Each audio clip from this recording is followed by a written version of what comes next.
சேலம் பொன்னம்மாப்பேட்டை புதுத்தெருவில் அமைந்துள்ள ஸ்ரீ மாரியம்மன் திருக்கோவிலில் ஆடித்திருவிழா நிறைவாக ஊஞ்சல் உற்சவம் நடைபெற்றது. இதனை முன்னிட்டு ஆலய மூலஸ்தானத்தில் காட்சியளிக்கும் ஸ்ரீ மாரியம்மனை கர்ப்பிணி தாயாக சாய்ந்த கோலத்தில் கையில் மாம்பழம் வைத்து முகத்திற்கு விசேஷ அலங்காரம் செய்து மலர் மாலை சூட்டி நகை ஆபரணங்கள் அணிவித்து சிறப்பாக அலங்கரித்தனர். ஆதிமூலவர் மாரியம்மனுக்கு தங்க கவசம் அணிவிக்கப்பட்டு சிறப்பாக அலங்கரித்தனர். தொடர்ந்து ஆலய வளாகத்தில் உற்சவர் அம்மனுக்கு ஆதிசேஷன் குடைபிடிக்க சிம்மாசனத்தில் சாய்ந்த கோலத்தில் கையில் செங்கோல் ஏந்தி மகாராணியாக அலங்கரித்திருந்தனர்.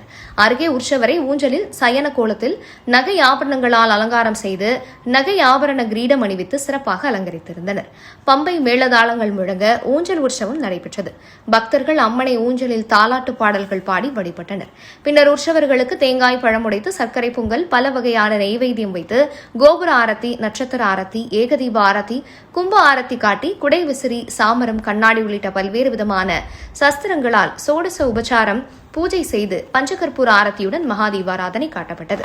இதேபோல் மூலவர் அம்மனுக்கும் மகாதீபாராதனை காட்டப்பட்டது. ஏராளமான பக்தர்கள் கலந்து கொண்டு தரிசனமும் செய்தனர். கலந்து கொண்ட பக்தர்களுக்கு விபூதி குங்கும பிரசாதத்துடன் அன்னதானம் வழங்கப்பட்டது.